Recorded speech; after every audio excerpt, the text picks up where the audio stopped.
Bueno, el 56, miren, es muy parecido al que habíamos hecho con la partícula. Hay que ver cuál es el mínimo valor de h para el cual esto puede dar la vuelta completa. ¿Está bien? Entonces lo que tienen que pedir es que se anule la normal acá arriba, como siempre, y vuelven a plantear bueno, ahí va a plantear Newton en la dirección normal, es lo mismo que lo que planteamos en el problema ¿no? En el que caía por acá. Bueno, ya está muy arriba, pero estaba por acá arriba, ¿no? En este problema, en este problema, ¿no? Es parecido, ¿no? Solo que ahora la normal es del lado de arriba, pero es la misma cosa, y después por energía relaciona la velocidad que tiene que tener acá arriba con la que tiene que tener acá abajo. Es todo análogo a lo que habíamos hecho para una partícula y lo que habíamos hecho en el otro problema anterior para ver dónde se anulaba la normal. Este problema, ¿se acuerdan que era un problema, que era el problema 16, que lo habíamos hecho por dinámica? Bueno, acá lo piden hacer por energía, que es mucho más fácil, porque la pregunta del problema es cuánto desciende el cuerpo 1 hasta quedar detenido. Entonces, fíjense que me están preguntando, me están relacionando una distancia, que es la que se recorrida por el cuerpo, con una velocidad, porque en el fondo lo que me dice es que la velocidad final es 0. Entonces ahí hay que pensar que esto lo puedo hacer por energía. Es mucho más sencillo hacerlo por energía que hacerlo por dinámica, como lo habíamos hecho antes. Bien, vamos al problema 59. Después podemos ver un poco el 58, pero vamos al 59 primero, ¿no? Este es un típico problema de choque entre una partícula y un sólido rígido. Dice, una varilla homogénea descansa sobre una mesa horizontal sin rozamiento. Tiene una masa m y puede moverse libremente de cualquier manera sobre la mesa. O sea, está apoyada sobre la mesa sin rozamiento, nada más, no está ligada a nada, ¿no? Un pequeño disco de masa m, el pequeño disco significa una partícula, no es un sólido rígido, esto es una partícula. Se mueve según indica la figura con velocidad v y choca en forma perfectamente elástica con la regla. O sea, esto le pega a la regla ahí en ese punto y choca de manera elástica. Elástica significa que se conserva la energía, ¿no es cierto? Bueno, pregunta A, ¿qué magnitudes se conservan en el choque? B, ¿cuál debe ser el valor de la masa del disco para que quede en reposo inmediatamente después del choque? Después pide resolver este punto anterior para los determinados valores de datos numéricos. Y después pregunta, calcule cuál será la velocidad del centro de masa de la regla, si su velocidad angular y la velocidad de la masa incidente después del choque, en el caso de que la masa m valga 1 kilogramo. Bueno, vamos a ver entonces primero la parte de la conservación de las magnitudes, ¿no? Una cosa, siempre que ustedes les pregunten qué magnitudes se conservan en un problema, no respondan la masa y la longitud de la regla, ¿sí? Porque eso ya se sabe. Cuando se refiere a magnitudes, se refiere a magnitudes que tengan un teorema de conservación. O sea, energía, cantidad de movimiento, impulso angular, ¿no? Eso es lo que están preguntando cuando dicen qué magnitudes se conservan. Bueno, entonces, eh, acá tenemos el esquema. Tenemos la varilla, tenemos la masa que viene con una velocidad v y pasa a una distancia d del centro de masa. Esta distancia se conoce como parámetro de impacto. Es una distancia que se usa en la teoría de choques entre partículas. Esto que estamos viendo acá es básicamente lo que se puede aplicar a muchas cosas dentro de la física. Digamos, por ejemplo, en física nuclear, esto puede ser un núcleo de un átomo y esto es una partícula subatómica que le pega, pero no en el centro, sino que le pega al núcleo en alguna parte. Esto se llama el parámetro de impacto. Y bueno, y va a pasar que el núcleo va a entrar en rotación, etcétera. Todo lo que vamos a ver ahora, ¿no? en una cosa elemental, en realidad es algo que se aplica en problemas físicos mucho más complicados, ¿no? Eh, bien, entonces, tenemos, ¿qué se conserva acá? En primer lugar, no hay fuerzas externas, o mejor dicho, la suma de las fuerzas externas da 0. ¿Qué fuerzas externas hay acá? Bueno, el peso y la normal de la varilla, pero se cancelan entre sí. Y el peso y la normal de la partícula también se cancelan entre sí. O sea, no hay fuerzas exteriores acá. Por lo tanto, al no haber fuerzas externas, la cantidad de movimiento inicial es igual a la cantidad de movimiento final. ¿Está bien? Esto se conserva vectorialmente. Bien. Después, veamos qué pasa. con el impulso angular? Bueno, primero, la energía mecánica se conserva porque me lo dice el problema prácticamente. Me dicen que el choque es elástico, entonces se conserva. ¿Qué pasa con el impulso angular? Miren, en el momento del choque, acá lo esquematicé, en el momento del choque viene la partícula y hace contacto con la varilla.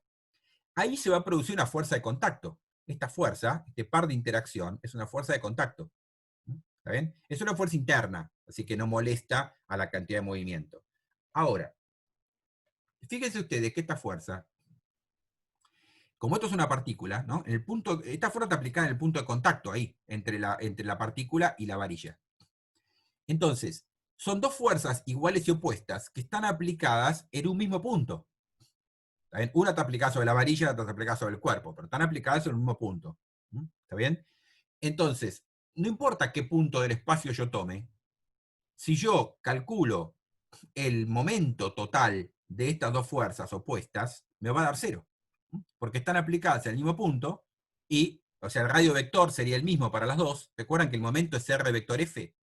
Bueno, no importa dónde tome centro de momentos, en cualquier lado, por un punto por acá, por ejemplo. El radio vector vendría por acá. Bueno, no importa, pero el radio vector es el mismo para las dos, porque están aplicadas en el mismo punto. Y este me va a dar el radio vector por menos F y este el radio vector por F. Cuando lo sumo, me da cero. O sea que el momento neto da cero respecto de cualquier punto. ¿Ven? ¿Ven? Acá lo puse. El impulso angular respecto a cualquier punto se va a conservar, porque el momento total es cero. ¿Está bien? Porque justamente, bueno, por lo que acabo de decir, ¿no? En realidad, la fuerza total igual cero, no hace falta poner esto. ¿Está bien? El momento total es cero porque porque las fuerzas están aplicadas, las fuerzas que aparecen están aplicadas en el mismo punto siempre. ¿Está bien? Sí, es cierto que es cero la fuerza total, ¿no? Pero aparte de esto tiene que ver con lo que habíamos visto,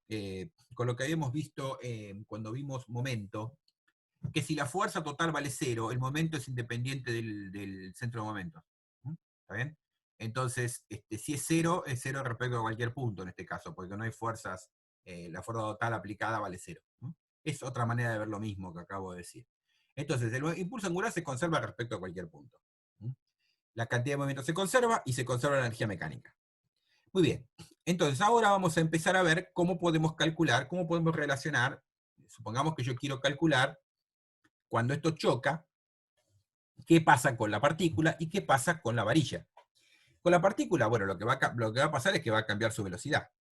Y con la varilla va a aparecer una velocidad del centro de masa de la varilla, que es esto que está acá, centro de masa de la varilla, y va a aparecer también una velocidad angular, ¿no? Porque si esto le pega de acá abajo, la va a hacer girar a la varilla. Ahora vamos a ver. Entonces, la conservación de la cantidad de movimiento en la dirección X implica lo siguiente. Miren, antes del choque, yo tengo la masa por la velocidad. Después del choque tengo la masa por B'. B' es la velocidad de la masa m de la partícula después del choque. Y velocidad del centro de masa es la velocidad de la varilla después del choque. ¿Sí? ¿Está bien? Entonces, la cantidad de movimiento inicial es la masa por la velocidad que tenía B antes de chocar. La cantidad de movimiento final va a ser la que tiene la partícula, que es la masa por la velocidad después de chocar. ¿Está bien? Se supone que esto no se, como chocan normalmente, no cambia la dirección de su velocidad, ¿sí? Por eso lo estoy poniendo todo en la dirección X. Y después vamos a tener la velocidad del centro de masa, que va a ir también en la dirección X, porque fíjense que acá actúa una fuerza que va en la dirección X sobre la varilla. Esa fuerza es la que hizo cambiar la velocidad del centro de masa. ¿Está bien? Es una fuerza que actuó durante un tiempo muy corto, esto rebota acá, ¿no? Pero durante el tiempo en que está en contacto actúa esa fuerza. Y ustedes recuerden que F por delta T, que es el impulso de la fuerza, es la variación de cantidad de movimiento, ¿no? Entonces, F por delta T me va a dar la variación de cantidad de movimiento de la varilla, o sea, la masa por la variación de la velocidad del centro de masa, ¿no? O sea que el centro de masa va a adquirir una velocidad en X también, que es la misma dirección que tiene la fuerza de contacto. Si la partícula hubiera pegado oblicua, la cosa cambia. Pues si hubiera pegado oblicua, también habría una velocidad del centro de masa final hacia arriba, ¿no? ¿Está bien? Si esto le pega así, la varilla, el centro de masa sale disparado para arriba también, no solo para la derecha. Pero como la velocidad viene en este sentido, perpendicular a la varilla, solo el centro de masa va a adquirir velocidad en la dirección X, nada más. Bueno, ahí tenemos entonces la conservación de la cantidad de movimiento en la dirección X. Ahora, la del impulso angular. Como podemos tomar centro de momentos en cualquier parte. Voy a tomar el centro de momentos en el centro de la varilla, en el centro de masa de la varilla. ¿Saben? Que no es el centro de masa del sistema, es el centro de masa de la varilla. Pero no importa, yo puedo tomar respecto a cualquier punto. Ahora, bueno, antes del choque, tengo la masa por la velocidad por la distancia.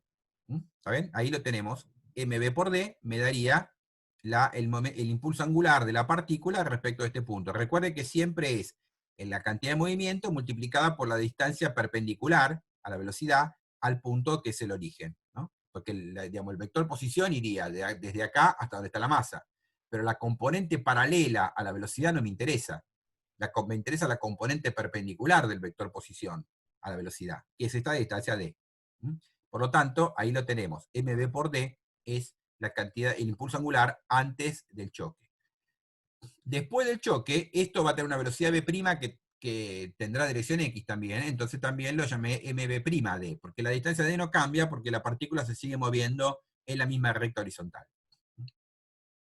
A eso hay que sumarle el impulso angular del sólido rígido, que como tomamos centro de momentos en el centro de masa, por eso me conviene hacer esto, entonces directamente lo escribo como el I por omega, el I del centro de masa por omega. Digamos, la ventaja que tiene tomar el centro de momentos en el centro de masa de la varilla es que para escribir el impulso angular de la varilla directamente multiplico el I por el omega. ¿Está bien? No puedo tomar en el eje de rotación porque no sé dónde está el eje de rotación. Uno lo podría calcular después, pero yo no sé dónde está el eje de rotación después del choque. Primero tengo que resolver un problema para saber dónde está. Entonces lo tomo respecto al centro de masa. Bien, ahí lo tenemos.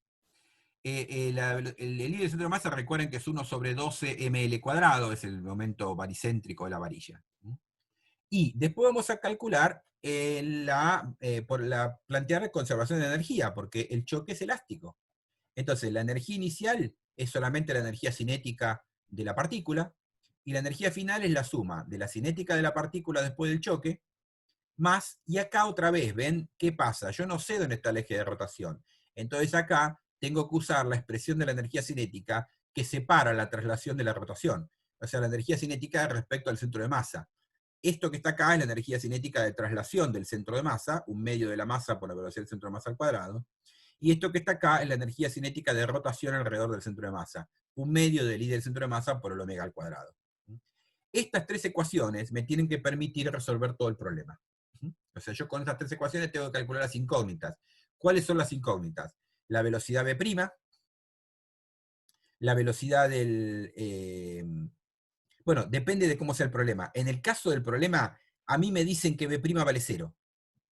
Entonces las incógnitas son la velocidad del centro de masa, la velocidad angular y la masa de la partícula, que no es un dato, es lo que hay que calcular. Pero siempre tienen que ser tres incógnitas. Si me dieran la masa de la partícula y me pidieran la velocidad prima, que es lo que hacen en la última parte del problema, también lo podría hacer. Yo podría, si yo conozco la masa de la partícula, mis incógnitas serían v', la velocidad angular de la varilla y la velocidad del centro de masa de la varilla. ¿Está bien? Es decir, ahí tendríamos las tres incógnitas. Siempre son tres ecuaciones con tres incógnitas. Entonces, bueno, esto lo que le están pidiendo, digamos, lo dejo para que lo resuelvan ustedes, pero en realidad tienen los datos ahí, le dan datos numéricos, qué sé yo, y le dicen que v' vale 0. Si v' vale 0, esto se va, ¿no? Me queda que mv es la masa por velocidad del centro de masa, esto también se va, y esto también se va. Se reduce el problema, y ustedes lo que tienen que calcular es la masa de la partícula, la velocidad del centro de masa y la velocidad angular. Es un problema algebraico, una vez que lo tienen planteado, es despejar, ¿sí? ¿Está bien? Ahora, en el punto D, justamente, la masa es dato. Y si ustedes calculan, hacen la cuenta, van a ver que, vieron que le preguntan la masa necesaria que tenga que tener la partícula para que B' sea 0. Cuando ustedes hagan esa cuenta, van a ver que la masa le va a dar algo así como 0,6 kilos, algo por el estilo. Menor que un kilo le va a dar, 0,6 y pico creo que da. Entonces, en el punto D del problema, le dan una masa de 1 kilo. O sea que la masa que les dan es más grande que la que ustedes calcularon para que la B' sea 0. Entonces, con una masa más grande, lo que va a pasar es que la partícula no va a quedar en reposo después del choque, sino que se va a seguir moviendo, porque va a tener más cantidad de movimiento, entonces se va a seguir moviendo. Entonces ahí van a tener que calcular la B', que les va a dar positiva, ¿no? Y van a tener que calcular también, bueno, la omega y la omega y la velocidad del centro de masa de la varilla. ¿Está bien? El problema que no va es este, el 55. ¿Sí? El que lo reemplazamos por este que vamos a ver ahora. ¿Está bien? Porque está mal puesto. Vamos a ver este problema ahora. Que dice 53, pero en realidad es el 55. ¿Está? Reemplaza el 55. Vamos a ponerlo acá.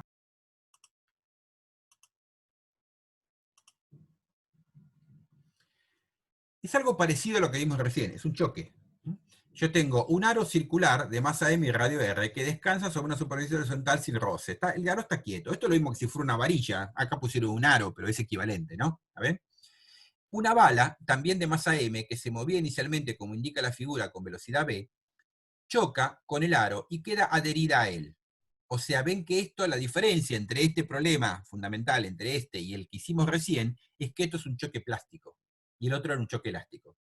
Acá la partícula queda pegada al aro. Dice, describir el movimiento del sistema después del choque y calcular las velocidades del centro de masa y la velocidad angular.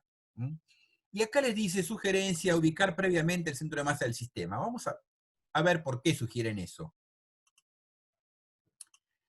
Miren, ¿qué es lo que pasa? Nosotros vimos que esto es igual que el problema anterior.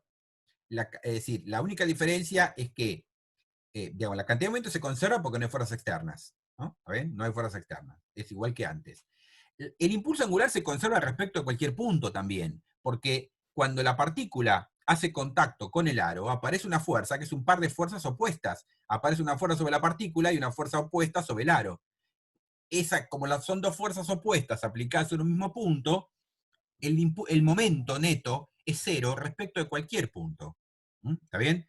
Porque la fuerza total vale cero. ¿No? Esto, ven que puse acá la cantidad de movimiento, se conserva y se conserva el impulso angular respecto de cualquier punto. Pero, ¿qué es lo que pasa? El problema, ¿por qué me sugieren ubicar el centro de masa del sistema? Ahora vamos a ver. Ahora vamos a ver cuando planteemos la cantidad, el impulso angular.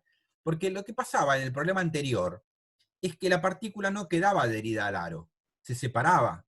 Entonces, cuando yo quería calcular el impulso angular para la varilla, no había ningún problema, porque la varilla, yo podía tomar, justamente tomaba el centro de masa de la varilla y planteaba el impulso angular como I por omega. El problema es que si la masa hubiera quedado pegada a la varilla, yo ya no podría hacer eso.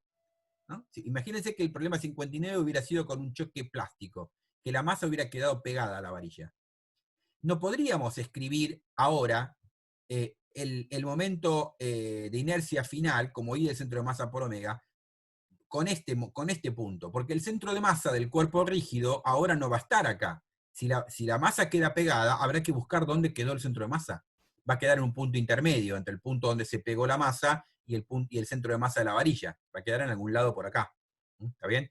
Entonces, para poder escribir el momento de inercia, el impulso angular, perdón, del sólido rígido como I por omega, tengo que buscar dónde está el centro de masa primero y escribirlo así. Si no, lo tengo que escribir de otra manera. Si no, tendría que tener en cuenta la fórmula del corrimiento, del origen y eso. Pero para no hacer eso, entonces conviene ubicar el centro de masa. Por eso, en este problema, volvamos a la guía, en este problema, por eso aparece esta sugerencia que dice ubicar previamente el centro de masa del sistema.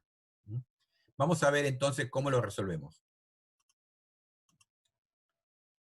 Bueno, para la cantidad de movimiento no hay ningún problema, porque tengo el cantidad de movimiento inicial es m por b, y la cantidad de movimiento final es la... acá en este problema, para simplificar, pusieron que la masa de la partícula es igual a la masa del aro, tienen la misma masa. Entonces, la masa total vale 2m, y la velocidad del centro de masa que va a tener, ojo, la velocidad del centro de masa no es la velocidad del centro del aro, es la velocidad del centro de masa del sistema. ¿Ven que dice velocidad del centro de masa del cuerpo compuesto por la partícula y el aro? Aclaremos que esto no es el centro del aro.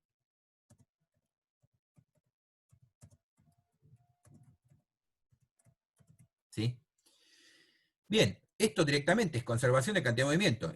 Cantidad de movimiento inicial igual a la masa final, que es 2m, por la velocidad del centro de masa, y de acá me sale que la velocidad del centro de masa es v sobre 2. Lo que yo no sé dónde está el centro de masa todavía, ahora después lo voy a buscar, pero es fácil igual en este caso porque son masas iguales. pero la velocidad del centro de masa tiene que dar v sobre 2. Muy bien. Ahora, veamos lo que dice acá. Vamos a plantear la conservación del impulso angular. Como no sabemos dónde está el eje instantáneo de rotación después del choque, para poder usar la expresión L igual a I por omega, solo es posible hacerlo respecto al centro de masa del sistema, o sea, del cuerpo que quedó unido el aro con la partícula. ¿Está bien? Esta es la razón por la cual vamos a buscar el centro de masa del sistema, para poder usar esta expresión, para poder escribir el impulso angular como I por omega. Si yo hubiera conocido dónde está el eje de rotación, hay otro problema que después vamos a ver, hay otro problema donde el eje de rotación se conoce. En ese caso no hay que hacer todo esto porque como uno sabe dónde está el eje de rotación, tomamos un momento respecto al eje de rotación y ya está. Pero acá tampoco sabemos dónde está el eje de rotación, entonces hay que buscar dónde está el centro de masa primero. Entonces hay que ubicar el centro de masa, pero esto es fácil porque como las masas son iguales, acá lo tengo, ¿ven?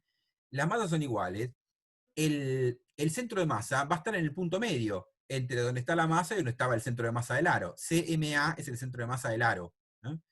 El centro de masa es el centro de masa del sistema. ¿No? Es como si es como buscar el centro de masa de dos partículas, ¿no? Como una estuviera acá en el centro y la otra estuviera acá. ¿No? Entonces, como son iguales las masas, me va a dar el punto medio, directamente. O sea que el centro de masa está a una distancia R sobre 2 del centro del aro y también a una distancia R sobre 2 de la masa. ¿Está bien? Bueno, entonces ahora vamos a calcular, vamos a necesitar el momento de inercia del sistema compuesto por el aro y la masa. ¿Está bien? Respecto del centro de masa. Bueno, vamos al del aro primero. El del aro tengo que usar Steiner, porque yo conozco el momento de inercia del aro respecto de su propio centro de masa, que eso es mr cuadrado, que es lo que está acá. El momento de inercia del aro respecto del centro de masa del propio aro. A eso hay que desplazarlo usando Steiner. Esta distancia vale R sobre 2, entonces tengo que sumar la masa multiplicada por R sobre 2 al cuadrado. Esto me da un R sobre 4, por lo tanto esto me da 5 cuartos de mr cuadrado. Esto que acabo de calcular es el momento de inercia del aro respecto del centro de masa del sistema. Lo mismo hay que hacer con la partícula. Bueno, pero para la partícula, como el momento de inercia respecto de su propio punto es 0, lo único que tengo que hacer es sumarle m por la distancia al cuadrado. Esto es m por r sobre 2 al cuadrado, y esto me da un cuarto de mr cuadrado. Para el momento de inercia total del sistema de la partícula con el aro respecto a su centro de masa, tengo que sumar estas dos cosas. Esto me da 6 cuartos, o sea, 3 medios de mr cuadrado. Este es el momento de inercia del sistema del aro con la partícula adherida respecto de su centro de masa del sistema. Ahora sí puedo plantear que el impulso angular inicial es igual al final y usar para el caso final la fórmula I por omega. Entonces, para el caso inicial, otra vez, esto es lo que decíamos antes, ¿ven? ¿A qué distancia pasa la partícula del centro de masa del sistema? A R sobre 2. Entonces, la cantidad de movimiento era M por B y la distancia perpendicular es R sobre 2. Así que la cantidad la impulso angular de la partícula inicial, ¿no?, vale M por B por R sobre 2. ¿No? Recuerden que la componente paralela a la velocidad no interesa, o sea, no importa dónde esté la partícula, lo que me importa es la componente perpendicular, de modo tal que siempre la misma, siempre vale R sobre 2. Y al final, bueno, es el I por omega. El I lo acabo de calcular respecto al centro de masa por el omega. ¿Está bien? Entonces, repito, el cálculo que hicimos de ubicar el centro de masa y calcular el momento de inercia del aro con la partícula adherida respecto al centro de masa, lo hicimos para poder usar la fórmula de que el L final es I por omega. ¿Está bien? Porque eso vale respecto al centro de masa. ¿Sí? O respecto al eje de rotación, pero yo no sé dónde está el eje de rotación. Bueno, simplificando todo, acá me sale lo que vale la velocidad angular. La velocidad angular vale la velocidad que tenía la partícula dividido 3R. Esta es la velocidad angular con la que va a girar esto después del choque. Entonces tenemos calculada la velocidad del centro de masa y tenemos calculada la velocidad angular. Si uno quisiera, con estos dos resultados, uno podría calcular el eje de rotación donde está.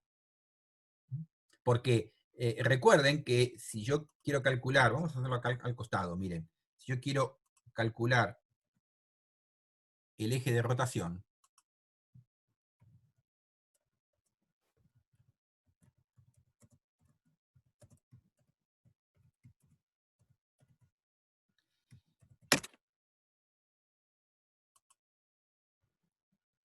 Bueno, ¿qué es lo que tengo que saber? Recuerden que el centro de masa del sistema se mueve con una velocidad que vale v sobre 2. ¿Está bien? O sea, lo puedo dibujar acá si quieren, miren. Acá tendríamos la velocidad del centro de masa. Este centro de masa se va a mover con una velocidad v sobre 2.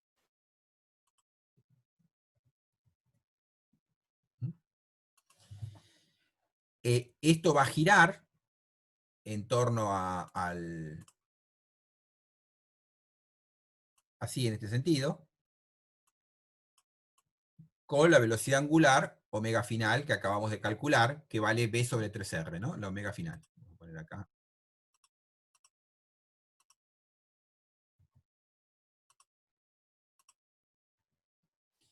Bien, entonces, ¿cómo puedo calcular dónde está el eje de rotación? Y bueno, fíjense, el eje de rotación va a ser un punto que está por debajo del centro de masa, porque respecto al eje de rotación, fíjense que esto tiene que girar en sentido horario. Si esto está girando para allá, el eje de rotación tiene que estar por abajo para que esto gire en sentido horario. ¿Está bien? O sea que uno puede acá dibujar, digamos, si uno dibujara por acá el eje de rotación, por acá el centro de masa, ¿no? ¿Está bien?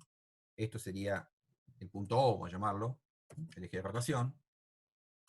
Esto sería el centro de masa del sistema.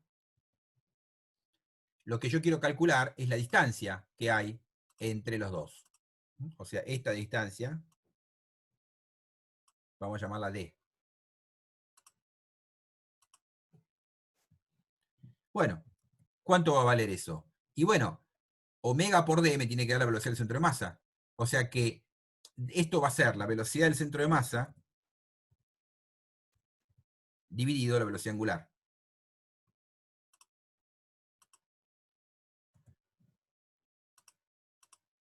Esta velocidad angular es la omega final, ¿no? Es esta que está acá, ¿sí? ¿Está bien?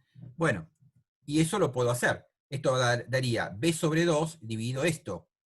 O sea que esto va a dar 3 medios de r, ¿no? Porque si hago b sobre 2, el b se simplifica, ¿no? Si hago b sobre 2 por 3r sobre b, ¿no? Me queda 3 medios de r. O sea que, ¿dónde está el eje de rotación inicialmente? Bueno, en realidad no solo inicialmente, sino va a continuar estando ahí, porque la velocidad angular es constante y la velocidad del centro de masa también es constante, o sea que esta relación se va a mantener. ¿Y dónde va a estar eso? Tiene que estar por debajo del centro de masa a una distancia de 3 medios de r, o sea que ¿dónde está? Está acá. Está en este punto, en el punto opuesto, ahí. Ese es el eje de rotación.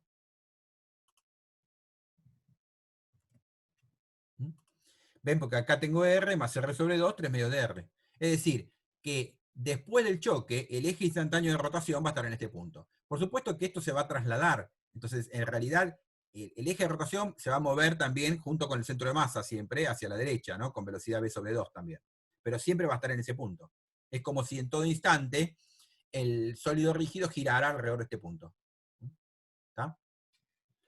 Pero eso lo pudimos calcular después, una vez que uno calculó ya cuánto valía la velocidad del centro de masa y cuánto valía la velocidad angular. No lo sabíamos de antemano eso. Entonces, si uno repitiera el cálculo sabiendo, suponiendo que alguien me dice, yo sé que el eje de rotación por alguna razón está acá, y uno repitiera el cálculo van a ver, y tomara momentos respecto de O, van a ver que le tiene que dar lo mismo. ¿Está bien? Y no hace falta ubicar el centro de masa ni nada. Uno toma momento angular respecto de O, que se conserve, y le va a dar lo mismo.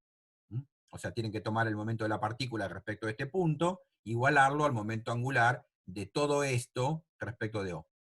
Y van a ver que eso les va a dar exactamente lo mismo. Pero bueno, uno no lo sabe de antemano, ¿no? Lo calculamos a partir de eso. Vamos a mirar un poquito el problema 60. No sé si lo intentaron hacer, pero este es un choque que viene una partícula y pega en el borde de un disco, ¿no? Y queda adherido a él, ¿sí? Ahora, este problema es más fácil que el que trabajamos el otro día, creo que era el 53, que había sido reemplazado, porque en este problema el punto central del disco está fijo, o sea, el disco no se traslada. Dice que el disco puede girar libremente alrededor de un eje fijo que pasa por su centro, de modo tal de que si el eje está fijo, el centro de masa del disco está clavado ahí, no se conserva la cantidad de movimiento. Se conserva el impulso angular, sí, pero no la cantidad de movimiento, porque hay una fuerza externa ahí. En el momento del choque, cuando la partícula viene y choca, va a aparecer una fuerza externa. Vamos a mirar un poquito eso. Lo que hay que demostrar es qué pasa con la velocidad angular, ¿no?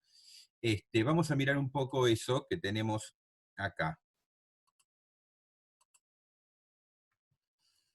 Bueno, acá se muestra, ¿ven? Cuando llega la partícula y pega contra el disco, que es un choque plástico porque queda adherido, ¿qué es lo que pasa? Bueno, aparece un par de fuerzas de interacción, ¿no? Durante el choque, que es una fuerza F que actúa sobre la partícula y una reacción que actúa sobre el disco. Estas son fuerzas internas.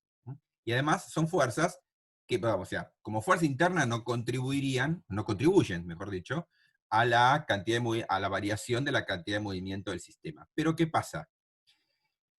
Como el centro de masa está fijo, si aparece una fuerza F para la derecha, sobre el disco durante el choque, tiene que aparecer una fuerza que contraria para evitar que el centro de masa se acelere, ¿no? Porque si no aparece, si no estuviera esta fuerza aplicada en el eje, en el choque, esto obviamente se aceleraría el centro de masa. Entonces, en el momento del choque aparece una fuerza externa, que es la fuerza que hace el eje que está fijo, a que está agarrado el centro del disco. De modo tal de que acá, por esta razón, no se conserva la cantidad de movimiento P. ¿Está bien? ¿Sí? Sin embargo, sí se conserva el L respecto de O, porque si yo tomo centro de momentos en el centro del disco, llamé O al centro del disco, que es el eje de rotación además, ¿qué pasa? La fuerza externa no hace ningún momento, y lo que tengo es este par de fuerzas, pero este par de fuerzas están aplicadas al mismo punto y son contrarias, de manera tal de que el momento total de este par de interacción vale cero. O sea, el momento angular del sistema se conserva, del sistema, no del disco, ¿no? Obviamente, el disco estaba quieto y de repente empieza a girar, así que no se va a conservar. Pero del sistema sí. El sistema partícula-disco tiene digamos, si yo sumo toda la fuerza sobre el sistema, que son la menos F que está sobre el disco y la F que está sobre la partícula, calculo los momentos de esas dos fuerzas, se me cancelan. ¿Está bien? Entonces, vamos a tener conservación del impulso angular. Como es un choque plástico, tampoco se conserva la energía. O sea que lo único que se puede aplicar en este problema es conservación del impulso angular respecto del centro. ¿Está bien? No hay otra cosa. Es más, el impulso angular se conserva solo respecto del centro, no respecto a otra parte, porque como hay una fuerza externa, si yo pusiera, tomar otro punto que no fuera el centro del disco, esta fuerza externa que aparece produciría un impulso angular respecto por decir un momento, mejor dicho, ¿no? Respecto a otro punto que no fuera el O.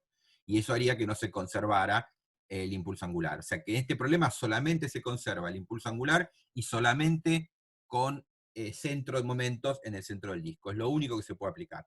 Bueno, pero es todo lo que hace falta para resolver el problema, porque lo que tengo que plantear es el impulso angular inicial, que era m por b0 sería la cantidad de movimiento multiplicada por la distancia perpendicular, que es el radio.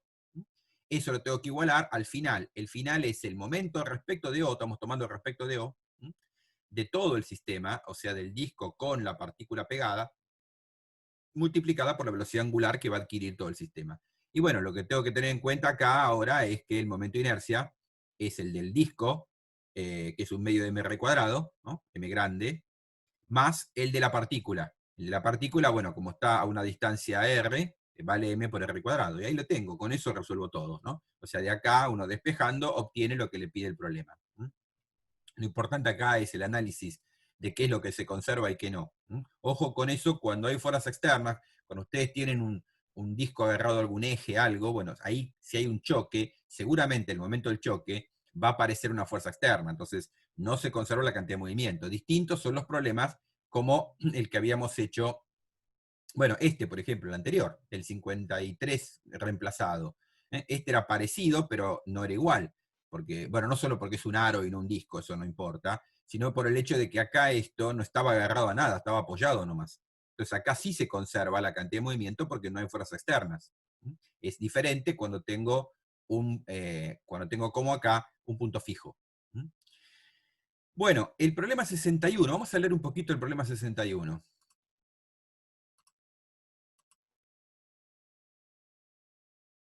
Dice, una plataforma de un disco sólido uniforme de radio 6 metros de masa 200 kilos gira alrededor de su eje de simetría vertical. Un hombre de 100 kilos está parado en el borde exterior y moviéndose a una velocidad tangencial de módulo 0,2 metros sobre segundo, despreciando el rozamiento sobre el eje, o sea que no hay rozamiento del eje de la plataforma. Pregunta, ¿con qué velocidad angular girará el disco si el hombre camina 3 metros hacia el centro del disco a lo largo de un radio? Y después pregunta, hallar el trabajo que realizó la persona sobre el disco y la variación de energía cinética del sistema sobre el disco, y explicar la causa de la diferencia de los resultados. Bueno, vamos a ver un poquito eso. O sea, lo que tenemos es una plataforma de un cierto radio, una cierta masa, que puede girar alrededor de un eje de simetría vertical, y arriba hay un hombre que está parado en el borde y moviéndose a una velocidad tangencial. Se supone que esta velocidad, no lo aclara el problema, pero se supone que es una velocidad respecto de la Tierra, no de la plataforma. Habría que aclararlo eso. Pero bueno, vamos a ver.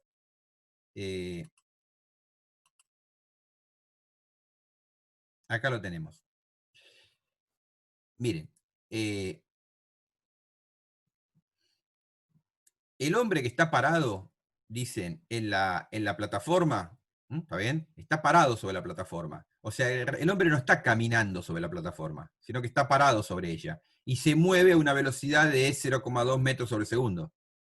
Entonces, eso quiere decir que con eso calculamos la velocidad angular que tiene todo esto, ¿no? ¿Está bien? Porque el radio es 6 metros, entonces la velocidad angular la calculo porque 6 metros por omega inicial, me tiene que dar 0,2 metros sobre segundo. ¿Está bien? Muy bien.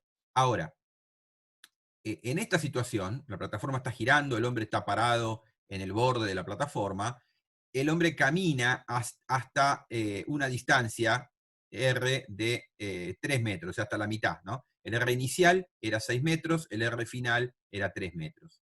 Bueno, ¿qué es lo que pasa acá?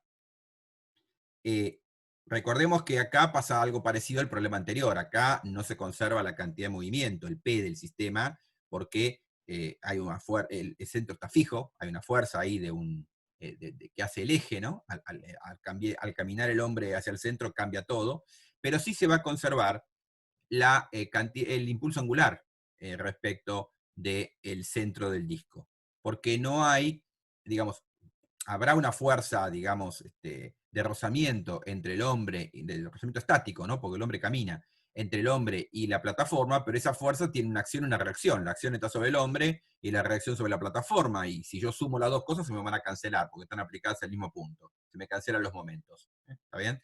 Por lo tanto, el momento total vale siempre cero respecto de O, y entonces lo que tengo que plantear es la conservación del impulso angular respecto de O. Entonces lo que cambia acá es el momento de inercia del sistema, porque inicialmente el momento de inercia era el del disco, que es un dato del problema. Bueno, no es un dato, se puede calcular con la masa y con el radio, ¿no? ¿Está bien? El I del disco. A eso le tengo que sumar el momento de inercia del hombre cuando estaba en el borde, que eso es m por r cuadrado, donde este r grande, ¿no? Mientras que cuando el hombre llega a la mitad del radio, el momento de inercia del disco no cambió, pero la de la partícula, que sería el hombre, tiene un r sobre 2 ahora. O sea que ahora me va a dar m por r sobre 2 al cuadrado. ¿Está bien? Bueno, y de ahí uno saca la velocidad angular final, ¿no? Porque acá tenemos lo que cambia es el momento de inercia. Tengo un momento de inercia inicial y un momento de inercia final, ¿no? Esto tiene que conservar el impulso angular, de modo tal que de ahí despejamos el omega final. Y cuando pregunta el trabajo realizado por el hombre sobre la plataforma, lo que tendríamos que hacer es calcular la diferencia de energía cinética de la plataforma, ¿no? Porque el trabajo de todas las fuerzas aplicadas sobre un cuerpo, recuerden que es igual a la variación de su energía cinética. La única fuerza que está aplicada sobre la plataforma acá, eh, bueno, que realiza trabajo, digamos, es la del hombre, porque hay una fuerza aplicada en el centro por el eje de la plataforma, pero esa fuerza no realiza ningún trabajo porque está aplicada en un punto que siempre está en reposo. ¿Está bien? En cambio, el hombre acá se está moviendo con la plataforma, o sea, el hombre sí va a realizar un trabajo. ¿Está bien? Pero el centro, la fuerza que está aplicada en el centro, si bien existe esa fuerza, no realiza trabajo, pues está aplicada en un punto quieto, en un punto fijo. Entonces, bueno, ¿qué hacemos? Calculamos la variación de energía cinética, y eso es un medio del momento de inercia de la plataforma por la omega final al cuadrado menos la inicial al cuadrado. Bueno, uno tiene acá, lo calcula, ¿sí? Lo mete acá adentro y obtiene el trabajo. Y el trabajo realizado sobre el sistema, ¿m? El trabajo realizado sobre el sistema hombre-plataforma es lo mismo, pero ahora lo que hay que hacer es la energía cinética total final menos la total inicial. ¿Está bien? Entonces, fíjense qué es lo que cambia. Lo que cambia es que en el caso de hacerlo con el disco, yo usaba el mismo momento de inercia del disco, en el caso inicial y en el caso final, pues no me interesa lo que pasa con el hombre. Uso el del disco, que ese no cambia. Entonces me queda el del disco por la diferencia de los cuadrados de las velocidades angulares. Mientras que si yo quiero calcular el trabajo realizado sobre todo el sistema, tengo que calcular la energía cinética de todo el sistema. Entonces la inicial va a ser un medio del momento de inercia inicial por el omega inicial al cuadrado. O sea, el momento de inercia inicial es todo esto. Y acá hay que restar un medio también del momento de inercia final, que es todo esto que está acá, multiplicado por el omega final al cuadrado. ¿Sí? ¿Está bien? Entonces, obviamente esto va a dar diferente, ¿no? Son dos cosas distintas. ¿Está bien? La razón es que estamos calculando, digamos, cosas diferentes, ¿no? No tiene por qué coincidir, ¿sí? La energía, la variación de energía cinética de la plataforma con la variación de energía cinética del sistema. ¿No? ¿Está? Digamos que acá esto está teniendo en cuenta también la variación de energía cinética del hombre, ¿no? Que no está tenida en cuenta en esta parte, ¿sí? Bueno, entonces, hasta ahí tenemos estos problemas a los que llegamos, hasta el problema 61. Y ahora vamos a mirar un poquito este último problema que aparece en la guía, que es el problema 62. ¿En qué consiste esto? Lo que tenemos es una varilla que está agarrada acá a un punto fijo, que en realidad puede girar en un plano horizontal la varilla, ¿no? Pero en la punta de la varilla hay un disco que gira, así como está indicado acá. Bueno, en realidad yo después lo tomé girando para el otro lado, pero no importa. Gira en un plano de manera tal de que la velocidad angular de este disco, ¿está bien? Como vector, sería radial, sería saliendo teniendo la dirección de la varilla, ¿no? Esto está en un plano horizontal, es decir, acá hay gravedad, ¿no? Acá está aplicado el peso del disco. Entonces, miren lo que dice el enunciado. Un disco de masa m de radio r está situado a una distancia del eje z, como muestra la figura. El eje z es el eje vertical, ¿eh? O sea que la gravedad va a la dirección z negativa. Con velocidad angular omega minúscula, ¿no? En un plano horizontal. Es decir, este disco, el centro de masa del disco, se mantiene siempre en un plano horizontal, ¿sí? O sea, no cambia la coordenada z. Esto es una imposición que nos ponen, ¿no? El sistema está limitado a moverse hacia un vínculo, ¿sí? ¿Está bien? No puede moverse la dirección z el centro de masa del disco, ¿no? Es un vínculo que le pusieron, está agarrada de manera tal la varilla que impide que la varilla, digamos, cambie el ángulo respecto a la horizontal, ¿sí? Bien. Entonces dice, hallar la velocidad angular de precesión del disco alrededor del eje Z. ¿A qué se refiere con eso? Se refiere a que va a haber una velocidad angular de todo el sistema, de la varilla con el disco, que va a hacer girar, miren, acá lo marcaron, lo va a hacer girar en este sentido, es decir, lo que va a pasar es que va a haber una velocidad angular en la dirección Z. Es decir, por el solo hecho de que actúa el peso del cuerpo acá, esto va a girar en la dirección, en un plano horizontal, en la dirección, bueno, en una cierta dirección indicada, ¿sí? ¿Está bien? Pero va a girar con una velocidad angular, digamos, dirigida según el eje Z. Ahora lo vamos a poner visto de arriba esto para que se entienda mejor. ¿Por qué pasa eso? Bueno, ahora lo vamos a ver, ¿no? Es decir, eso se llama velocidad angular de precesión. Ahora vamos a ver por qué ocurre eso. Porque acá, los momentos, digamos, ¿cuál es el momento de la fuerza que uno va a considerar acá? Si uno toma centro de momentos acá, en el punto, vamos a llamar O al punto donde está agarrada la varilla, porque así evitamos el problema de la fuerza que haya aplicada ahí, la fuerza del soporte, ¿está bien? Tomamos el centro de momentos ahí, y uno aplica conservación del impulso angular. El impulso angular no se va a conservar, porque hay un momento. ¿Cuál es el momento? El de la fuerza-peso. La fuerza-peso que va para abajo acá realiza un momento respecto de este punto. Y ese es el momento que hace cambiar el impulso angular del sistema respecto de O. Entonces vamos a ver qué es lo que pasa. Bueno, vamos acá otra vez. Acá está un poquito esquematizado esto, visto desde arriba, ¿no? Esto es una vista desde arriba. El eje Z viene hacia nosotros, ¿está bien? Acá está la varilla, acá está el punto O, que es el soporte de la varilla. Acá está visto de perfil el disco. Llamé O' al centro del disco. ¿Está bien?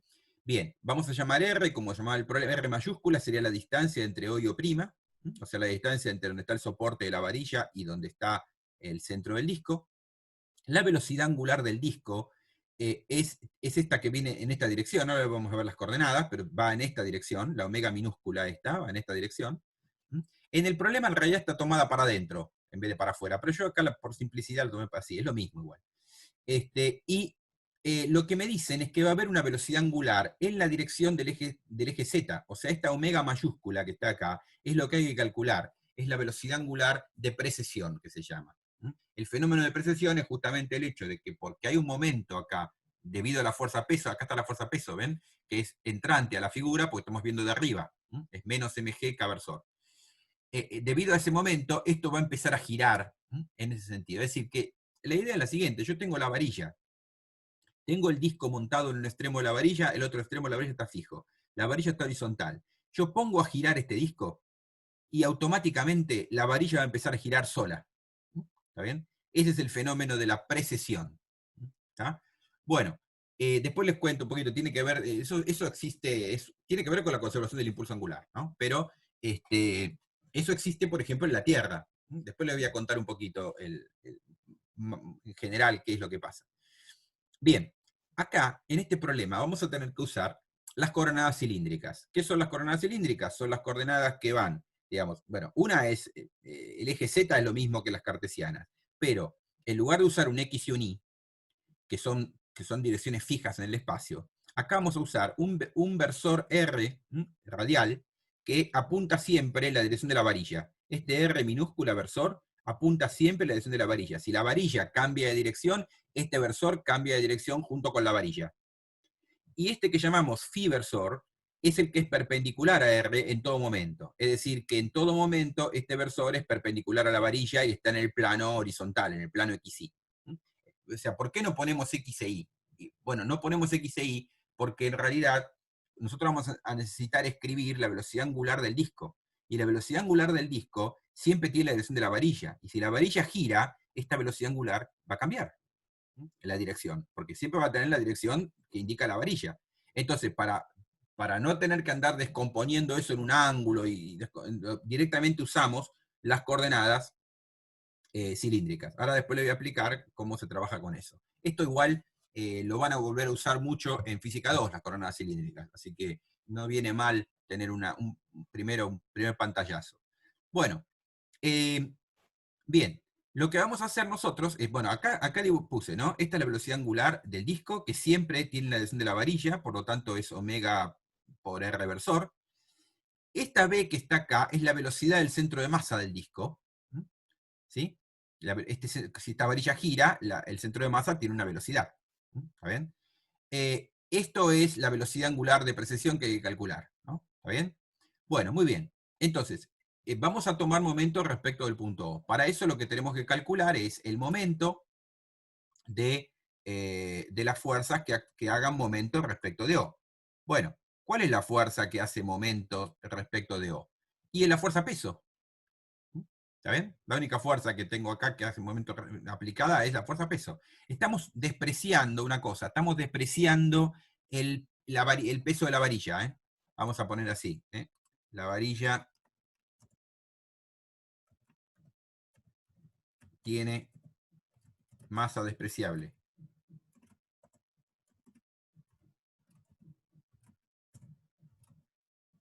De modo tal de que no vamos a tener en cuenta el peso de la varilla que estaría aplicada por acá en el centro de masa de la varilla, solamente el disco, ¿está bien? ¿Sí? Para simplificar el problema, ¿sí? Solamente el disco tiene masa, la varilla tiene masa despreciable. Bien, entonces, la fuerza que hace momento respecto de O es el peso del disco. Ahora, recuerden ustedes que el momento, vectorialmente, es R vector F. O sea, el radio vector del punto de aplicación de la fuerza, que sería el punto O', ¿está bien? Donde está aplicado el peso, ¿no? Multiplicado por la fuerza. Bueno, ¿cuánto vale el radio vector? Bueno, el módulo es R grande y la dirección es este R versor. Acá lo tenemos, ¿ven? R grande por R versor es el radio vector. Producto vectorial, el peso, que es menos mg K versor. Bueno, como es una terna directa esto, es como si fueran las cartesianas, R, Φ y K es como si fueran I, J y K, digamos, los tres versores cartesianos, es lo mismo, solo que están rotados.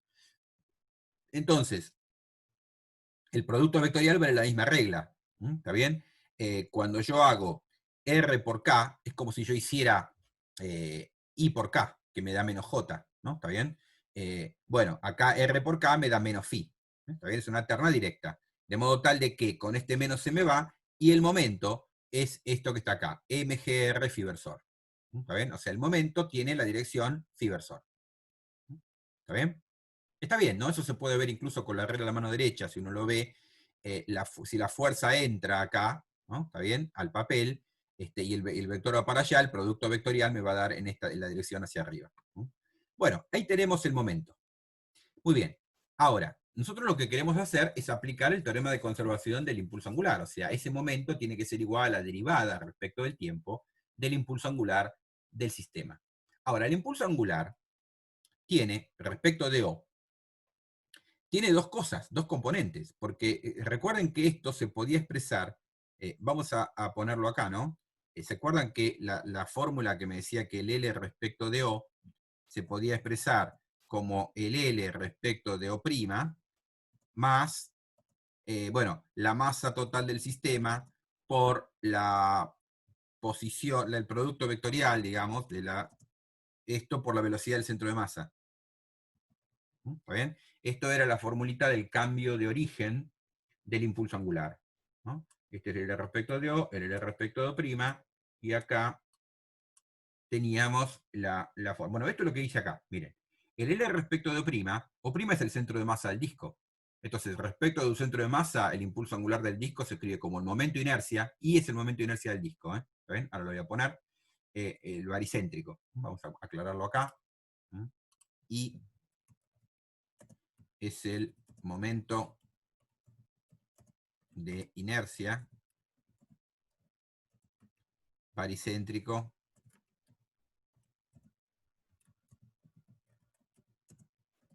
del disco. ¿Está bien? O sea, es un medio de M por el R. Bueno, yo acá lo llamé A al disco. ¿Está bien? Vamos a anotar. Lo llamé A al radio para que no se me confunda. En la guía dice R minúscula, pero yo no le puse R minúscula para que no se me confunda con el versor este. ¿Está bien? Entonces lo llamé A al radio del disco. Acá está. O sea que ¿cuánto vale I? Digamos, el I es un medio de la masa del disco por A al cuadrado. ¿Está bien? Ahí está. Muy bien. Entonces, respecto de O', que es el centro de masa del disco, es I por omega. Pero a eso hay que sumarle esta parte. La masa del disco por el radio vector, que es es R por R versor, es lo que teníamos acá, ahora lo vamos a poner, ¿no? Este R versor, este R vector. Producto vectorial, la velocidad del centro de masa, que es esta velocidad V que tenemos acá. ¿Está bien? Muy bien. Entonces, analicemos un poquito qué es cada una de estas cosas. Eh, bueno, ¿cuánto vale? Bueno, el R versor ya lo tenemos. El R vector ya lo tenemos, que es R grande por R versor. ¿Cuánto vale esta velocidad V? Aclarémoslo acá. ¿Cuánto vale la velocidad V? El módulo, ¿por qué tengo esta velocidad? ¿Y por qué esto está girando con una velocidad angular omega? ¿Está bien? Entonces fíjense que el módulo tiene que ser el omega grande por el R, ¿no? O sea, esto va a dar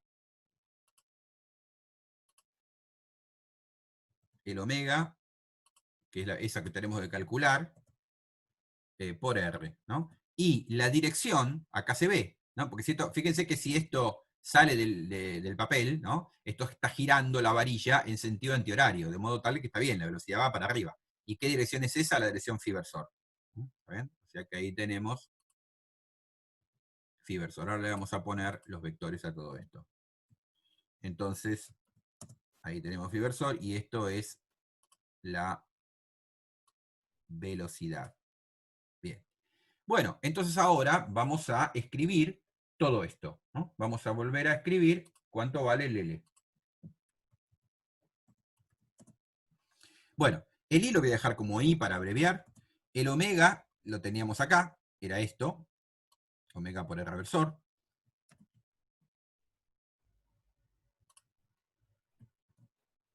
Después tenemos más.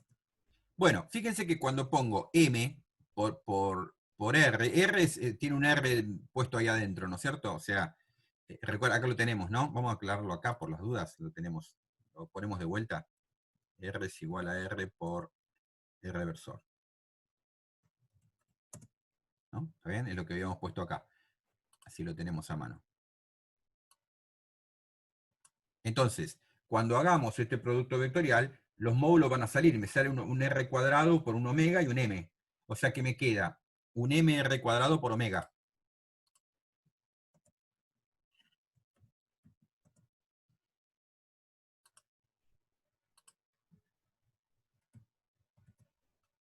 ¿Y qué pasa con la dirección de esto? La dirección del producto vectorial sería R producto vectorial con phi, pero eso es K-versor. Ahí está. Fíjense que esta parte también la podríamos haber pensado como el momento, digamos, agregarle el momento inercia, ¿no? De todo esto respecto del punto O, porque si todo esto está a una distancia R, el disco, respecto del punto O, visto en este plano, el momento inercia es mr cuadrado. ¿Está bien? Está todo a una distancia R, la masa. Pero bueno, no importa, yo lo hice a partir de la fórmula de la conversión del, del origen del impulso angular. Bueno, muy bien. Ven que el impulso angular tiene dos componentes. Tiene una componente radial y tiene una componente en la dirección K. ¿Está bien? Entonces, ahora, ¿qué necesitamos hacer nosotros? Tenemos que tener en cuenta esta, por un lado, y por otro lado esto. Y lo que hay que hacer es poner estas dos cosas dentro del teorema de conservación. O sea, lo que tenemos que aplicar ahora es el teorema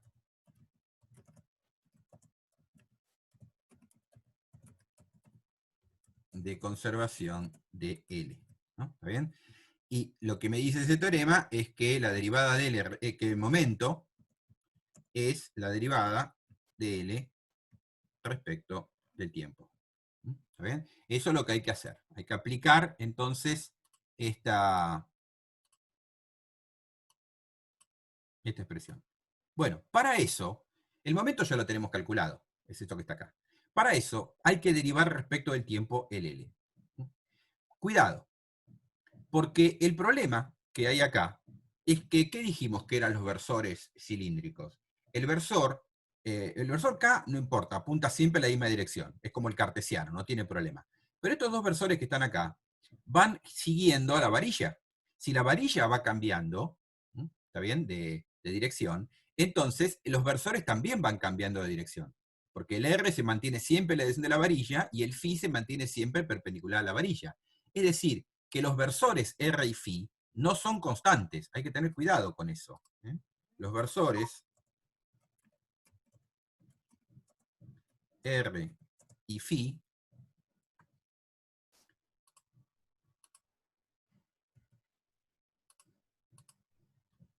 no son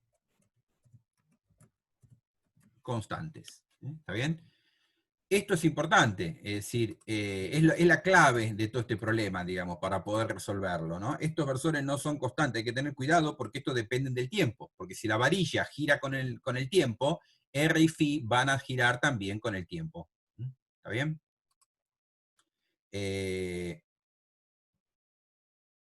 Bien, vamos a ponerle acá el angulito para que se recuerden que son los versores, ¿no? R y phi. Ahí está.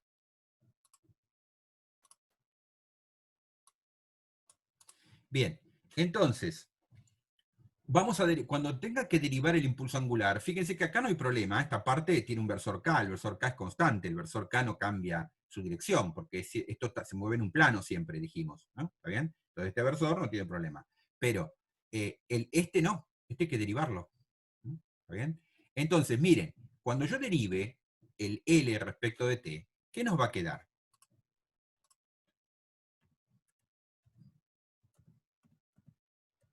El primer término, el I es constante, porque esto es constante, el momento de inercia del disco no cambia.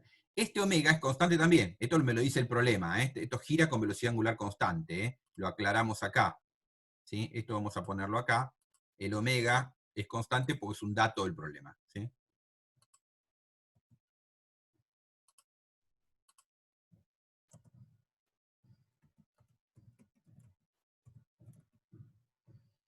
¿Está bien?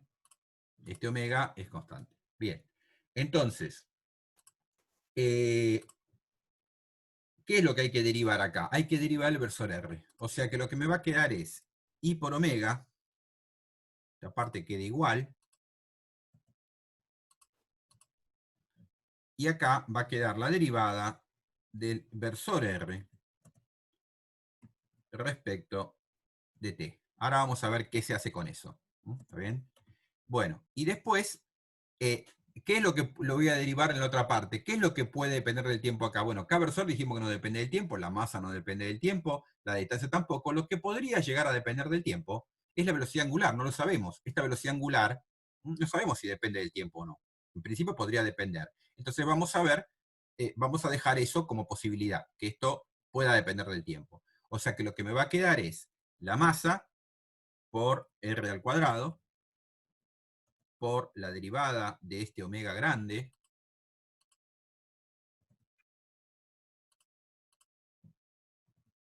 respecto de t, ¿está bien? Por K versor. El K versor no se deriva, ¿está bien? Ahí tenemos entonces lo que queda. Ahora, el tema es, ¿qué hacemos con esto? ¿Qué hacemos con esta parte que está acá? Que es esta derivada del versor R respecto de t. Bueno, vamos a analizar un poquito eso. Miren, vamos a mirar qué pasa con estos versores. Si yo pienso acá los ejes, vamos a tomar un sistema de ejes acá. Esperen, vamos a cambiar. Ahí. Esto que voy a dibujar serían los sistemas, este sería el sistema de coordenadas cartesianas. Ahora estoy poniendo las cartesianas. Acá. Acá tendríamos X y acá Y. Entonces, el sistema de coordenadas cilíndricas es el que va siguiendo, digamos en nuestro caso, va siguiendo el movimiento de la varilla. Entonces vamos a suponer que la varilla giró un cierto ángulo. Entonces voy acá a poner una...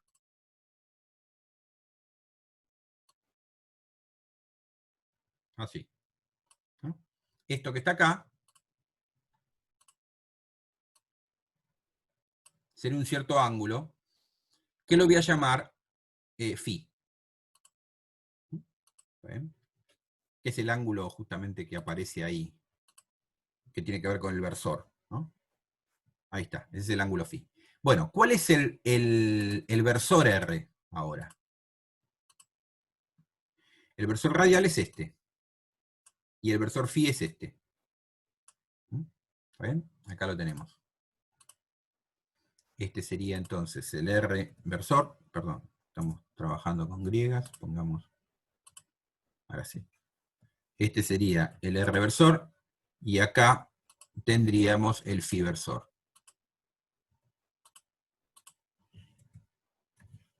Ahí está. Bueno, fíjense cómo se puede escribir el R versor en función de los versores cartesianos. Uno lo puede acá trabajar de la siguiente manera. Miren, observen que lo puedo descomponer. Esto tiene módulo 1. La componente X es el coseno del ángulo y la componente Y es el seno. Es decir, que uno puede escribir esto. El R versor se puede escribir como el coseno del ángulo phi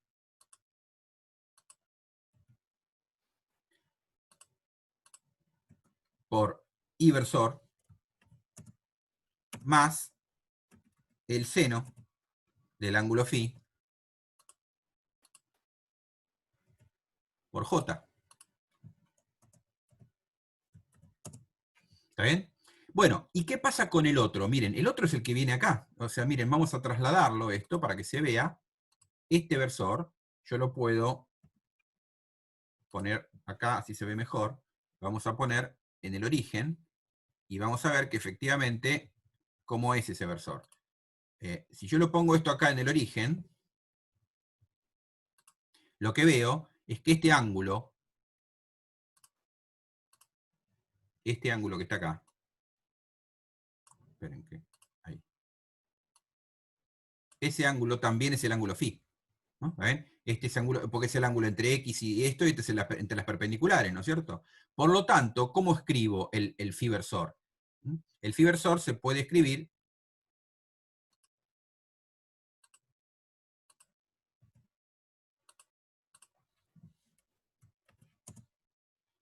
como, bueno, fíjense, la componente x es el seno, pero cambiado de signo.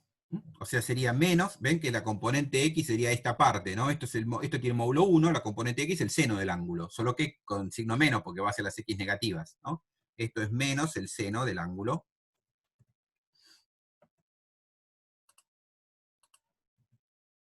Esto va en la dirección inversor. Y después, la componente y es el coseno del ángulo, más el coseno del ángulo en la dirección j versor. Bueno, miren, ahí tengo los dos versores expresados en términos de los versores cartesianos y del ángulo phi, ¿no? Que giró la varilla, digamos. ¿Sí? Estos están ubicados siempre paralelo y perpendicular a la varilla. Ahora miren, ¿qué pasa si yo tengo que derivar respecto de t? Ahora, ¿por qué depende de t el versor r? Y depende de t porque lo que cambia con el tiempo es esto. Es decir, lo que depende del tiempo es este ángulo. Los versores no dependen explícitamente del tiempo, los versores dependen del ángulo. Lo que pasa es que el ángulo está cambiando con el tiempo. Entonces, para poder calcular esto, la derivada de r respecto de t,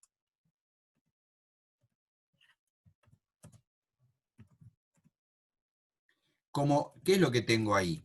Lo que tengo es una función de función, porque el versor depende del ángulo y el ángulo depende del tiempo. Entonces uso la regla de la cadena.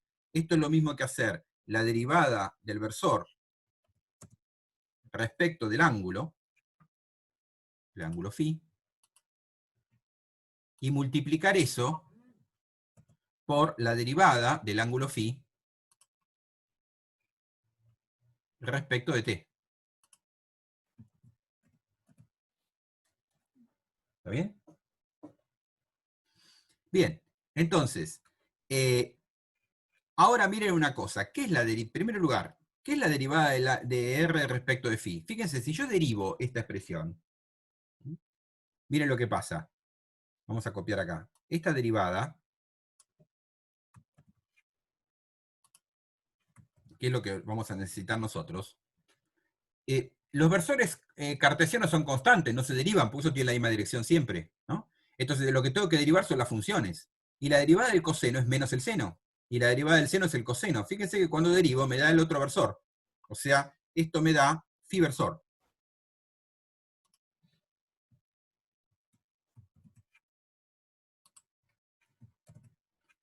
¿Ven? Entonces, eso se ve acá, ¿no es cierto? Al derivar esto respecto de phi, obtengo lo de abajo. ¿Está bien? También uno podría ver que si deriva el de abajo, obtiene el de arriba cambiado de signo. ¿Está bien? Esa es la relación que hay entre las derivadas de los versores cilíndricos. Pero no nos interesa la otra porque no tenemos que usarla. Nos interesa esta. Entonces, cuando yo vengo acá, tengo, esto es phi versor, el primer término. ¿Y qué es la derivada de phi respecto de t? Lo voy a escribir acá, lo voy a anotar acá.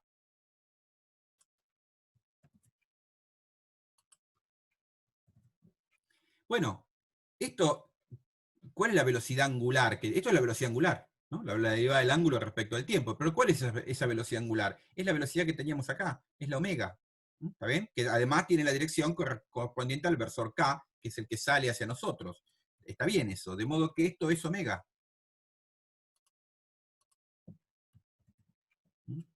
¿Está bien? Entonces ahora podemos completar esto. La derivada de phi respecto de t me da el módulo de omega. ¿Está bien? O sea, esto me va a dar omega. Y lo que está acá me da el phi versor. ¿Está bien? Así que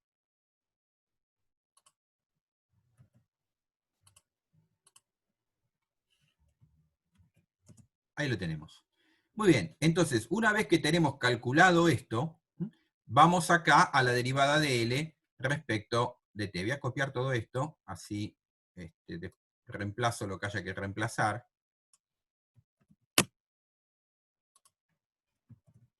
Esto es falta el D acá, que se me fue. Bien, entonces lo que hay que hacer es, donde decía de R de T, hay que poner omega por phi versor. ¿Está bien? Entonces esta parte la voy a borrar. Y acá va el omega grande por el phi versor, esto que está acá.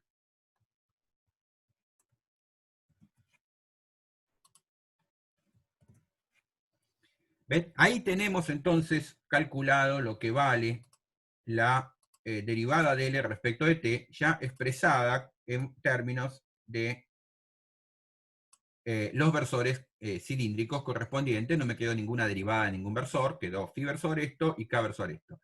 Entonces ahora, si uno iguala esta expresión, vamos a llamarla 1,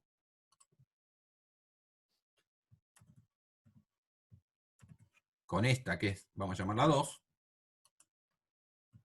porque ese es el teorema de conservación, ¿no? Entonces, igualando,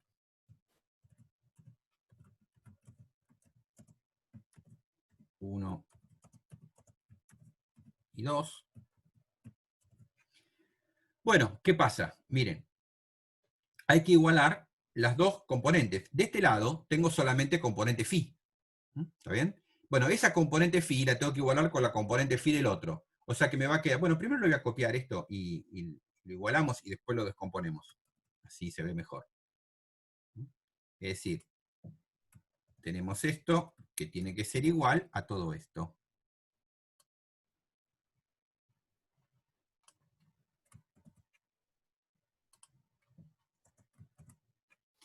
Bien, ahora sí se ve, ¿ven? Tengo lo que es phi de acá, tengo que igualarlo con, con la componente phi, y la componente k con la componente k. Bueno, fíjense qué es lo que pasa. En la dirección phi, lo que me queda es que mg por r tiene que ser igual a el producto del i por el producto de las omegas, esto que está acá.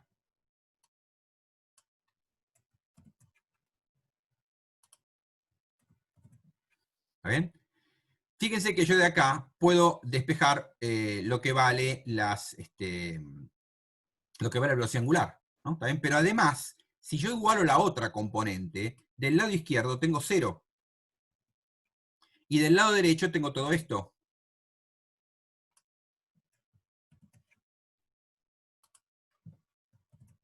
Entonces fíjense que de esta expresión, de la de abajo, inmediatamente obtenemos que la omega tiene que ser constante. ¿Está bien? Esto implica que la velocidad angular omega, la de precesión,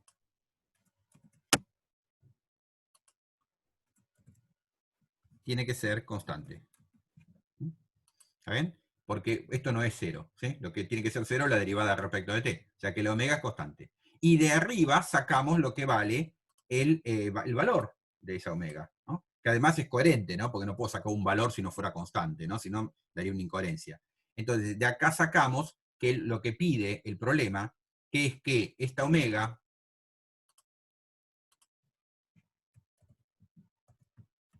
es el cociente entre MGR y el I por omega chiquita, ¿no?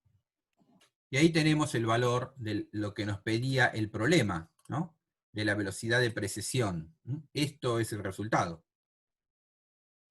¿Está bien? Donde el I lo puedo reemplazar por un medio de M R A cuadrado. ¿Sí? ¿Está bien? Un medio de M a cuadrado sería Entonces ven que el efecto que se produce es que por el solo hecho de tener el peso del cuerpo aplicado acá, esto empieza a girar. Esto es conservación del impulso angular, pero ven que acá estamos trabajando en 3 dimensiones. No estamos todo dentro de un plano.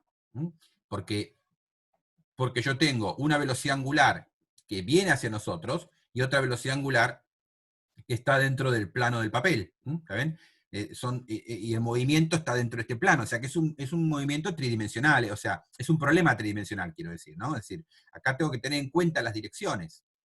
Y fíjense que para poder hacer bien la cuenta tuve que tomar estas coordenadas. También se podía haber dejado en cartesiana, pero es lo mismo, porque si lo dejo en cartesiana tendría que expresar la dirección de omega de esta manera.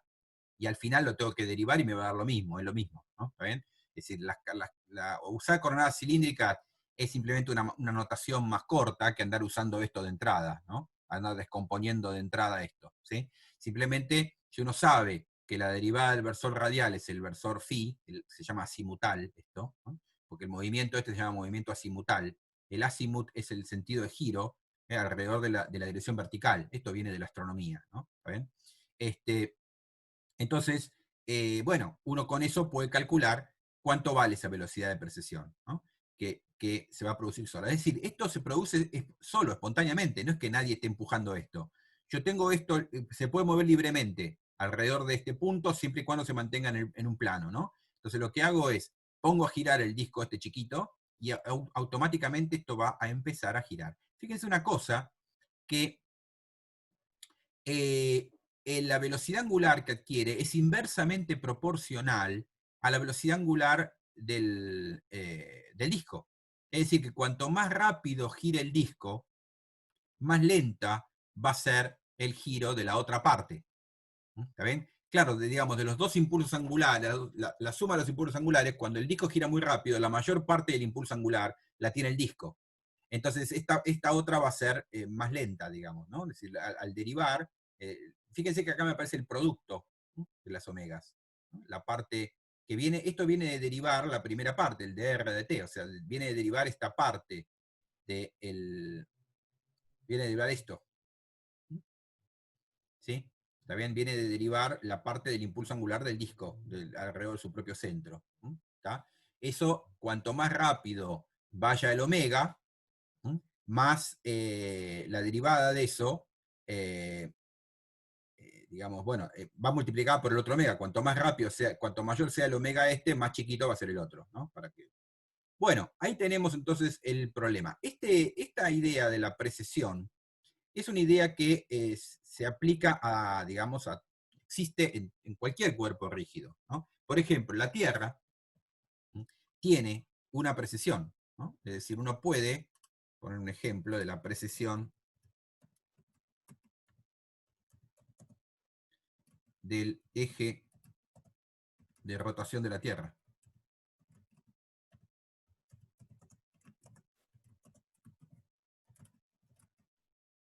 ¿Cuál es la idea? Lo que pasa es lo siguiente. Vamos a poner una hojita más acá, igual no es un comentario esto, de todas maneras no voy a explayarme demasiado en eso, pero para que vean la analogía con esto, ¿no?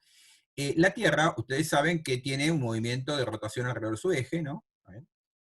Ese eje, acá está la Tierra, digamos, supongamos que el eje de rotación está inclinado respecto de la eclíptica, que es el plano de la órbita terrestre. Ahora, ¿qué es lo que pasa? Bueno, esto está exagerado, el ángulo este está exagerado, pero este es el ángulo, este sería la rotación terrestre, ¿no? Por ejemplo, imagínense que este fuera, no sé, el polo norte y el polo sur, cualquiera de los dos es lo mismo, ¿no? Polo norte, polo sur. La Tierra gira entonces con una velocidad angular que tiene esta dirección, que voy a dibujar ahora. Esta dirección, la dirección hacia el norte, perdón, vamos a cambiar así. Esta dirección sería la dirección de la velocidad angular de la Tierra, que sería como si fuera el omega chiquito, ¿no?, del problema que hicimos. ¿Está bien? Es algo parecido, no es exactamente lo mismo, ¿no? Pero es parecido. Ahora, ¿qué pasa? En realidad, en la Tierra no está sola, está la Luna en alguna parte. Por acá, vamos a dibujarla por acá. Está exagerado el tamaño, pero no importa. Esta es la Luna. Ah, perdón, cambiar la letra. Entonces, el sistema Tierra-Luna conserva el impulso angular. ¿Está bien? Lo que ocurre es que la Luna también gira alrededor de su eje, pero gira de manera tal de que, bueno, siempre muestra la misma cara a la Tierra, etcétera, no importa. La cuestión es que el sistema Tierra-Luna conserva el impulso angular. O sea, el impulso angular del sistema Tierra-Luna es constante. Uno puede, o aproximadamente constante, ¿sí? O sea, el L del sistema Tierra-Luna es constante. Bueno, pero ¿qué pasa? El L del sistema se compone de dos Ls, el de la Tierra y el de la Luna, que también tiene su dirección, su omega, ¿no? ¿Está bien? Entonces, ¿qué es lo que pasa? Que el impulso angular total no tiene la dirección del de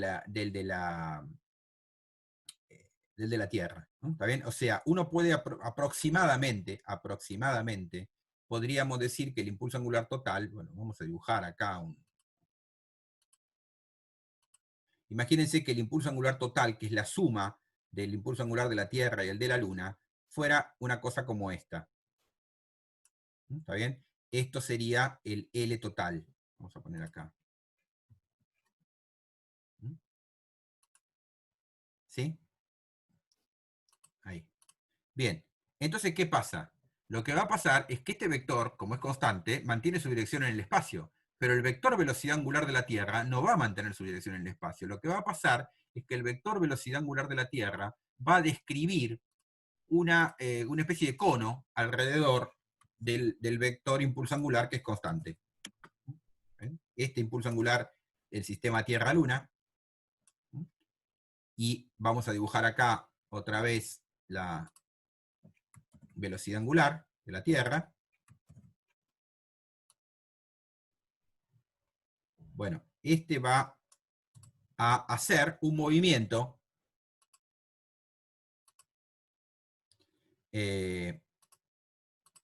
vamos a dibujarlo así, un movimiento, ahora lo voy a modificar un poquito, ¿no? Esto gira, hace una especie de cono, ¿no? Alrededor del otro, ¿está bien? Uno podría poner esto derecho para que se vea mejor, ¿no? Si ponemos esto derecho, se va a ver mejor. Ahí está. Entonces agarremos este así, y ahora este, ¿no? Esto va a ser una especie de movimiento,